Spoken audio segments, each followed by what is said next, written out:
Hello friends, welcome back to our channel. Last episode में हमने देखा था कि ग्रैंडफादर अंकल टाइसन और अंकल टाइजन के साथ कल्टीवेट कर रहे होते हैं और जब वो कल्टीवेट करके उठते हैं तो हम देखते हैं कि अब उनकी पावर जेनिया रॉयल के 9th लेवल की हो गई थी, जिसके लिए वो जियान चैन को थैंक यू होते हैं कि तभी वहाँ पर एक डिसिपल आता है जो कि उन्हें बताता है कि चैंग विलेज के लोग और टियानलोंग सेक्ट की ब्लड सोर्ड आर्मी यहाँ पर अटैक करने के लिए आ चुके हैं। अब ये सुनकर सभी लोग शॉक हो जाते हैं क्योंकि ब्लड सोर्ड आर्मी टियानलोंग सेक्ट की इलाइट फोर्सेस थी। इसलिए अंकल टाइसन ग्रैंडफादर से पूछते हैं कि क्या हमें इसके बारे में जियान चैन को बताना चाहिए। इस पर वो कहते हैं कि नहीं, सबसे पहले हमें खुद चलकर देखना चाहिए और हमें उसे भी डिस्टर्ब नहीं करना चाहिए। जिसके बाद हम लिंग विलेज के आउटर गेट को देखते हैं जहाँ ब्लड सोर्ड आर्मी खड़ी होती है। तो वहीं चेंग रुई लिंग ज़ेंगलन को बाहर आने के लिए कह रहा होता है। जिसके बाद हम सामने खड़े दो गार्ड्स को देखते हैं जो कि आउटर गेट को प्रोटेक्ट कर रहे थे, लेकिन वो काफी डरे हुए थे। अब जब चेंग रुई लिंग ज़ेंगलन को चिल्ला चिल्ला कर बाहर बुला रहा होता है कि तभी वहाँ पर लिंग ज़ेंगलन अपने लोगों के साथ आ जाते हैं और वो चेंग रुई को ऐसे भौंकने के लिए मना करते हैं। अब इन लोगों को वहाँ देखकर चेंग रुई मुस्कुराते हुए कहता है कि अब तो हमारे साथ टियानलोंग सेक्ट का 3rd मास्टर भी है, अब तुम नहीं बचने वाले हो। तभी लिन यूजी ग्रैंडफादर से कहता है कि मैं तुम सबको 10 सेकंड देता हूँ, अगर तुम लोगों ने इतने टाइम में अपनी कल्टीवेशन को डिस्ट्रॉय करके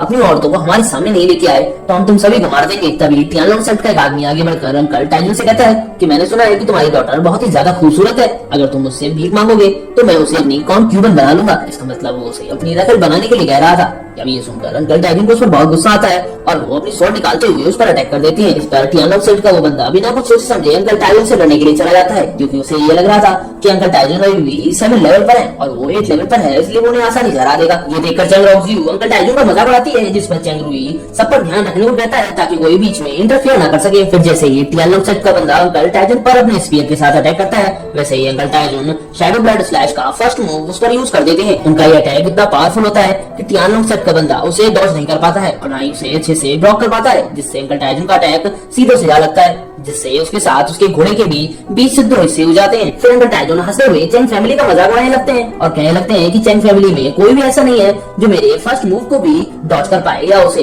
ब्लॉक कर पाए। तो वहीं चेंग रुई और चेंग रोक्जियू को भी ये सब देखकर सदमा लग जाता है, क्योंकि अभी अंकल टाइजन ने उनके बहुत ही पावरफुल वॉरियर को हरा दिया था, जबकि कुछ देर पहले ही वो बहुत कमजोर थे। जिस पर ली यूजी हंसने लगता है और कहने लगता है कि ये लैंग्वेज वाले मुझे हमेशा ही सरप्राइज करते रहते हैं। जिसके बाद वो अपनी स्वॉर्ड निकालते हुए कहता है कि अगर तुम बच सको तो इससे बच के दिखाओ। जिसके बाद वो अपनी पूरी की पूरी ब्लड सोर्ड आर्मी को लिंग विलेज पर अटैक करने के लिए आगे भेज देता है। जिस बार ब्लड सोर्ड आर्मी हाउल करते हुए लिंग विलेज की तरफ बढ़ने लगती है। अब पूरी की पूरी आर्मी को अपनी तरफ आता देख ग्रैंडफादर सोचते हैं कि अगर उन्हें अब इससे बचना है तो उन्हें 7 स्टार रोटेशन एरे को एक्टिवेट करना होगा। इसलिए वो अपनी स्वॉर्ड निकालते हुए अपने सैनिकों को 7 स्टार रोटेशन एरे को स्टार्ट करने का ऑर्डर देते हैं। अब 7 स्टार रोटेशन एरे को देखकर चेंग रोक्जियू शॉक हो जाती है, इसलिए वो अपने मास्टर यान से इसके बारे में पूछते हैं, जिस पर वो कहते हैं कि मुझे भी नहीं पता कि ये किस टाइप का एरे है, बट इसे देखकर इतना समझ में आ रहा है कि ये हमारी ब्लड सोर्ड आर्मी को रोकने में कैपेबल है। इधर ये लोग बात कर रहे होते हैं कि तभी हम देखते हैं कि ग्रैंडफादर 7 स्टार रोटेशन एरे की पावर का यूज करते हुए ब्लड सोर्ड आर्मी पर अटैक करने लगते हैं, जिनके साथ अंकल टाइजन और अंकल टाइसन भी होते हैं। अब अपने लोगों को मरता देख ब्लड सोर्ड आर्मी भी अपना इविल ब्लड शील्ड एक्टिवेट कर लेती है, बट हम देखते हैं कि 7 स्टार रोटेशन एरे के आगे इविल ब्लड शील्ड भी नहीं काम कर पाती है और वो टूट जाती है। अब अपनी ब्लड सोर्ड आर्मी को ऐसे मरता देख चेंग रोक्जियू शॉक हो जाती है कि लिंग विलेज इतना पावरफुल कब से हो गया। अब अपने लोगों को मरता देख चेंग रुई ली यूजी से पूछता है कि अब हमें आगे क्या करना चाहिए, जिस पर वो कहता है कि देखकर लग रहा है कि यहाँ पर लिंग विलेज के सारे पावरफुल वॉरियर्स हैं और अगर ऐसा है तो हमें यहाँ से बचकर लिंग विलेज के अंदर चला जाना चाहिए और वहाँ की पूरे फाउंडेशन को भी डिस्ट्रॉय कर देना चाहिए। ली यूजी का ये आइडिया चेंग रुई को भी बहुत पसंद आता है, इसलिए वो अपने लोगों को लेकर सीधे विलेज की तरफ निकल जाता है। अब उन लोगों को बाईपास से निकलते देख ग्रैंडफादर समझ जाते हैं कि वो लोग क्या करने वाले हैं, जिस पर अंकल टाइजन आइडिया देते हैं कि हमें पूरी आर्मी को इकट्ठा करके विलेज को प्रोटेक्ट करना चाहिए। जिस पर अंकल टाइसन बोलते हैं कि अगर हमने ऐसा किया तो हमारे कई लोग भी मारे जाएंगे और हम यहाँ से भी हाथ धो बैठेंगे। फिर जैसे ही ग्रैंडफादर लिंग विलेज को प्रोटेक्ट करने के लिए लिंग विलेज की तरफ जाने लगते हैं तो वो देखते हैं कि लिंग विलेज को तो किसी शील्ड से प्रोटेक्ट किया जा चुका है और वो शील्ड इतनी ज्यादा पावरफुल होती है कि उसके ऑरा की वजह से ली यूजी भी उसके पास नहीं जा पा रहा होता है। और ये देखकर वो सोच में पड़ जाता है कि आखिर ये किस टाइप की शील्ड है जो मुझे अपने पास तक नहीं आने दे रही है। तभी वहाँ पर एक आवाज गूंजने लगती है और कोई आदमी कहता है कि तुम्हारी हिम्मत कैसे हुई हमारे विलेज में एंटर करने की, जिस पर चेंग रोक्जियू चिल्लाते हुए उस आदमी को बाहर आने के लिए कहती है। तभी हम देखते हैं कि जियान चैन बहुत ही स्पीड में चेंग रोक्जियू के पास आ जाता है और आते ही वो सीधे चेंग रोक्जियू को एक जोरदार थप्पड़ मारता है, जिससे वो अपने घोड़े से लुढ़क कर नीचे जा गिरती है। अब चेंग रोक्जियू को थप्पड़ खा के नीचे गिरता देख चेंग रुई उससे पूछता है कि क्या तुम ठीक हो, जिस पर वो कहती है कि हाँ मैं ठीक हूँ। जिसके बाद वो जियान चैन से कहती है कि तुम्हारी हिम्मत कैसे हुई मुझे दोबारा मारने की, जिस पर वो कहता है कि इसमें मेरी गलती नहीं है, तुमने ही मुझे कई बार फोर्स किया है ये सब करने के लिए। इसके बाद वो कहता है कि अब मुझे तुम्हारी लाइफ को एंड करके इन सब का एंड करना होगा, और वो अपने हाथ से चैंग फैमिली के बैटल फ्लैग को छोड़ देता है।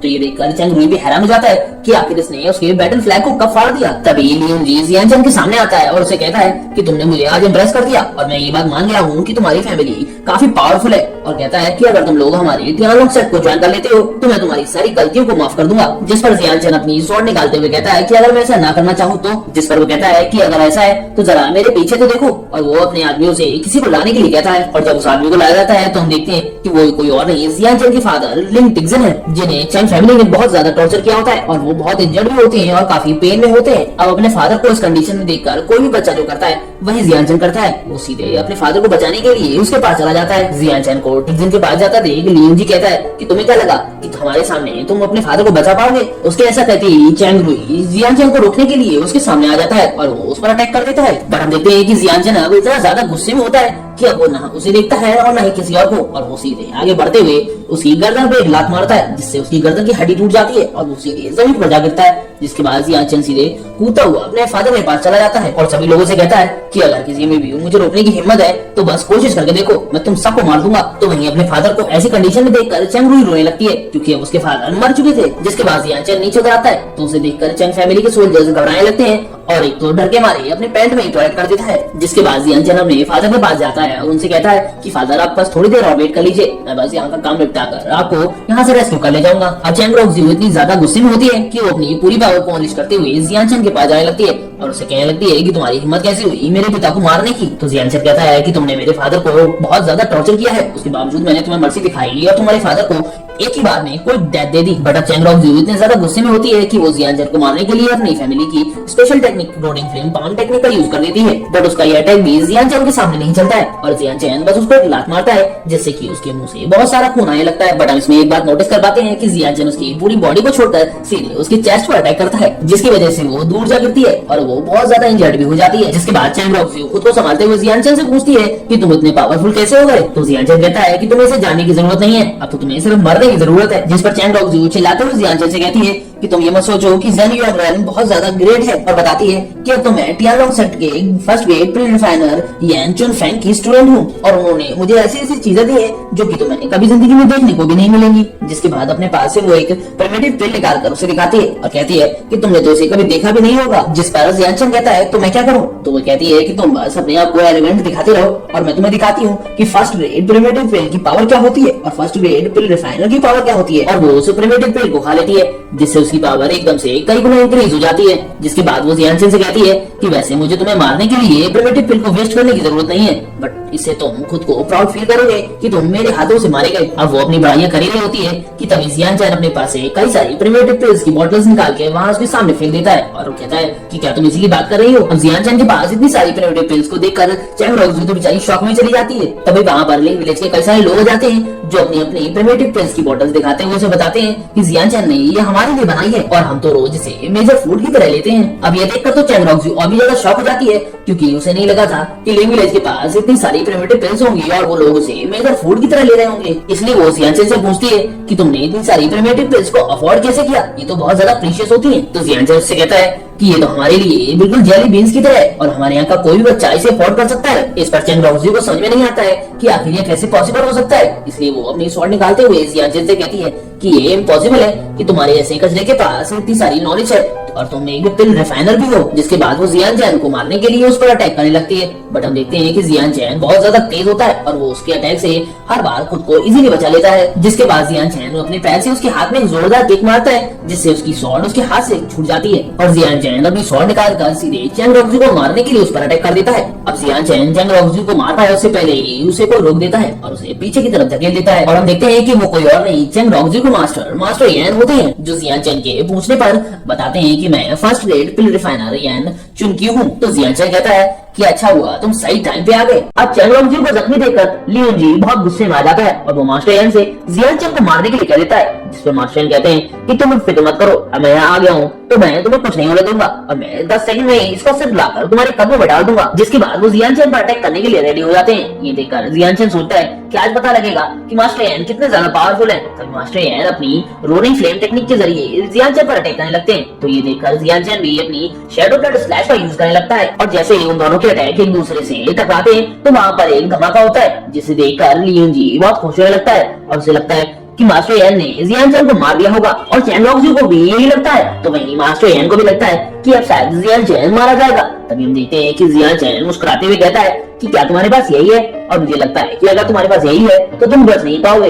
ये देखकर वो तीनों शॉक हो जाते हैं कि जियान चैन अभी बिल्कुल सही सलामत है। तभी जियान चैन आग में से निकलता हुआ सीधे मास्टर यान पर अटैक कर देता है, जिस पर मास्टर यान उसके अटैक को ब्लॉक करने लगते हैं और उससे कहते हैं कि क्या तुम भी जेनुइन रेल के 9th लेवल को अचीव कर चुके हो। जिस पर वो कहता है कि तुम अपने आप को मुझसे कंपेयर मत करो, तुम मेरे सामने कुछ भी नहीं हो। जिसके बाद वो हेवन की एक technique the silent wheel of haven का यूज करने लगता है, जिसे देखकर चैन रॉक्सी भी पूरी तरीके से शॉक हो जाती है, क्योंकि अब तक उसे ये लग रहा था कि जियान चैन की मार्शल स्पिरिट पूरी तरीके से डिस्ट्रॉय हो चुकी थी। तभी हम देखते हैं कि मास्टर यान जियान चैन के अटैक को और ज्यादा देर तक ब्लॉक नहीं कर पाते और उनका वेपन भी टूट जाता है, जिससे जियान चैन का अटैक सीधे मास्टर यान को जा लगता है, जिससे वहाँ होता है एक ब्लास्ट। अब ये देखकर ये दोनों शॉक हो जाते हैं, क्योंकि मास्टर यान बुरी तरीके से हार चुके थे और वो इतने इंजर्ड हो चुके थे कि वो वहीं मुंह के बल गिर जाते हैं। ये देखकर लियन जी कहता है कि आखिर जियान चैन कितना ज्यादा पावरफुल है जो उसने मास्टर यान को भी हरा दिया, पता नहीं इसकी पावर किस लेवल पर होगी। ये देखकर जियान चैन कहता है कि अब तुम्हारी बारी। अब जियान चैन को अपनी ओर आता देख लियन जी चैन रॉक्सी के साथ वहाँ से भागने लगता है।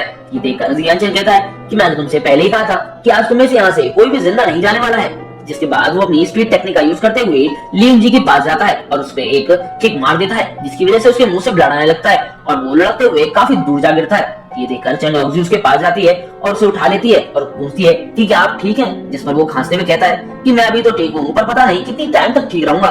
तभी हम देखते हैं कि जियान चैन उसकी गर्दन पर शॉर्ट पॉइंट करते हुए उसे अपने घुटनों पर आने के लिए कहता है, वरना वो उसे जान से मार देगा। ये देखकर लियन जी कहता है कि अगर तुम ऐसा करोगे तो हमारे टियानॉक सेक्ट के सभी लोग तुम्हें जान से मार देंगे। बट हम देखते हैं कि जियान चैन उसकी इस धमकी से बिल्कुल नहीं डरता है और वो उसके घुटने पर एक किक मारता है, जिसकी वजह से लियन जी अपने घुटनों पर आ जाता है। जिसके बाद लियन जी जियान चैन को गालियां देने लगता है। अब ये देखकर जियान चैन को भी गुस्सा आ जाता है और वो एक स्पीड में किक मार देता है। उसकी किक इतनी पावरफुल होती है कि वो बेचारा हवा में उड़ जाता है और उसका दांत टूटकर सीधे चैन रॉक्सी के सामने जा गिरता है और हम देखते हैं कि लियन जी का दांत टूट चुका था, इसलिए वो बेचारा दर्द से रोने लगता है। जिसके बाद जियान चैन चैन रॉक्सी की तरफ देखता है और उससे कहता है कि चैन रॉक्सी, क्या तुम्हें अभी भी लगता है कि तुम यहाँ सबसे ज्यादा सुपीरियर हो और सबसे ज्यादा पावरफुल हो।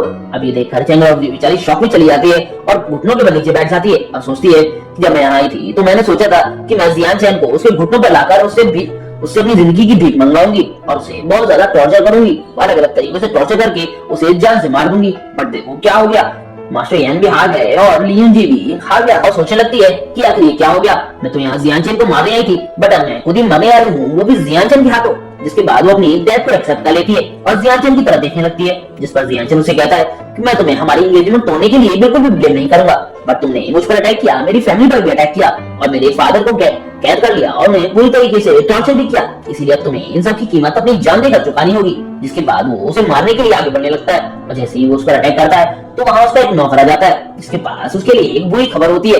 बुरी खबर का सुनकर जियान चैन चैन रॉक्सी को मारने से रुक जाता है और जियान चैन की दूसरे पर उसका सर्वेंट बताता है कि ब्लडी विलेज के लोग अंदर आ रहे हैं। अभी सुनकर जियान चैन भी थोड़ा परेशान होने लगता है, क्योंकि शायद वो लोग इनसे ज्यादा पावरफुल थे। जिसके बाद हम ब्लडफुल विलेज के लोगों को आता हुआ देखते हैं और वो लोग बहुत ही ज्यादा पावरफुल लग रहे थे, जिसे देखकर चैन रॉक्सी के साथ साथ लियन जी बहुत खुश होने लगते हैं और उन्हें लगने लगता है कि अब शायद सारी की सारी सिचुएशन उनके फेवर में हो जाएगी। जिसके बाद जियान चैन के ग्रैंडफादर उसे वहां से तुरंत निकल जाने के लिए कहते हैं, क्योंकि ब्लड वुल्फ विलेज का चीफ स्पिरिचुअल रैल के फर्स्ट ग्रेड का मास्टर है और वो लोग शायद उसके सामने बिल्कुल भी नहीं टिक पाएंगे। जिस पर जियान चैन मन में कहता है कि मैं ब्लड वुल्फ विलेज से बिल्कुल नहीं डरता हूँ, बट मुझे पहले ब्लड सोड आर्मी को मारना होगा ताकि ग्रैंडफादर और सभी को आगे जाने में कोई प्रॉब्लम ना हो। तभी उनका टेंशन जियान चैन से कहते हैं कि तुम क्या सोच रहे हो, जल्दी से यहाँ से निकल जाओ। जिस पर वो कहता है कि मैंने डिसाइड कर लिया कि मैं सबसे पहले ब्लड सोड आर्मी को खत्म करूंगा ताकि आप लोगों को कोई भी प्रॉब्लम ना हो। जिसके बाद वो ब्लड सोड आर्मी की तरफ बढ़ जाता है और हम देखते हैं कि वो स्पीड में जाते हुए सीधे इन पर अटैक कर देता है। इधर लियन जी भी अपने लोगों से अटैक करने के लिए कहता है और लिंग विलेज को पूरी तरीके से डिस्ट्रॉय करने के लिए कह देता है। इधर जियान चैन इनके डिफेंसेस को डिस्ट्रॉय करने के लिए Holi think of trying kill quotes नाम की पावर का यूज कर देता है। उसकी ये टेक्निक इतनी ज्यादा पावरफुल होती है कि उनके डिफेंसेस एक ही बार में डिस्ट्रॉय हो जाते हैं। जिसके बाद जियान चैन के बीच में खड़ा हो जाता है और उनसे कहता है कि जो भी पहले मुझ पर अटैक करेगा उसे मैं बिना मर्सी के मार दूंगा। अब ये सुनते ही सभी लोग तुरंत रुक जाते हैं, बट लियन जी ऊपर चिल्लाते हुए जियान चैन को जल्दी से मारने के लिए कह देता है, जिस पर वो लोग किल किल चिल्लाते हुए जियान चैन पर अटैक करने लगते हैं। बट हम देखते हैं कि जैसा कि जियान चैन ने कहा था कि वो किसी पर भी कोई भी ध्यान नहीं करेगा, बिल्कुल वैसा ही करने लगता है और हम देखते हैं कि वो एक ही बार में झटके से सभी को मार देता है। अब जियान चैन की इतनी बड़ी हुई पावर को देखकर अंकल टैक्सन को बिल्कुल भी बिलीव नहीं होता है कि जियान चैन इतना ज्यादा पावरफुल हो चुका है। इसके बाद ग्रैंडफादर जियान चैन की मदद करने के लिए नीचे उतर आते हैं और सभी लोगों पर अटैक करने लगते हैं और साथ ही साथ वो अपने सभी लोगों को ब्लड स्वॉर्ड आर्मी पर अटैक करने के लिए देते हैं, जिस पर लिंक विलेज के सभी लोग लिंक विलेज को डिफेंस करते हुए ब्लड स्वॉर्ड आर्मी पर टूट पड़ते हैं। अब लिंक विलेज को खुद पर हावी होता देख ब्लड स्वॉर्ड आर्मी वहां से भागने लगती है, जिस पर लिंक जी उन्हें रोकने लगता है और कहने लगता है कि तुम पर टियानोम सेट को बहुत ज्यादा प्राउड है, तुम हमारी इलाइट फोर्स हो। लेकिन वो लोग नहीं सुनते हैं और वहां से भागने लगते हैं। इधर जियान चैन भी लगातार ब्लड स्वॉर्ड आर्मी को मार रहा होता है। तभी उसके ग्रैंडफादर उसके पास आते हैं और उसे बताते हैं कि ब्लड स्वॉर्ड आर्मी अब हार चुकी है, तो क्या तुम्हारे पास ब्लड वुल्फ विलेज की चीफ से फाइट करने के लिए कोई आइडिया है? क्या तुम उसे डील कर पाओगे? जिस पर जियान चैन कहता है कि आप लोग फिक्र ना करें, मेरे पास एक तरीका है जिससे मैं उनसे डील कर सकता हूँ। जिस पर ग्रैंडफादर उससे कहते हैं कि अब हमारे विलेज की होप तुम पर डिपेंड करती है। तभी अंकल टाइसन और अंकल टाइजन ग्रैंडफादर से कहते हैं कि जियान चैन इतना ज्यादा पावरफुल नहीं है कि वो ब्लड वुल्फ विलेज के चीफ को हरा सके। इस पर ग्रैंडफादर उन दोनों को चुप कराते हुए कहते हैं कि जरूर जियान चैन ने कुछ ना कुछ अरेंजमेंट तो किए होंगे। जिस पर एक आदमी कहता है कि अरेंजमेंट शायद तुम्हारी मौत का हुआ है। अभी सुनकर जियान चैन उस तरफ देखता है जिस तरफ से आवाज आई थी, तो वहां पर ब्लडी वुल्फ विलेज के लोग होते हैं और वहां उनका चीफ भी होता है। और इसी के साथ ये एपिसोड यहीं खत्म होता है। वीडियो पसंद आई हो तो लाइक शेयर और कमेंट करना ना भूलें। Thanks for watching.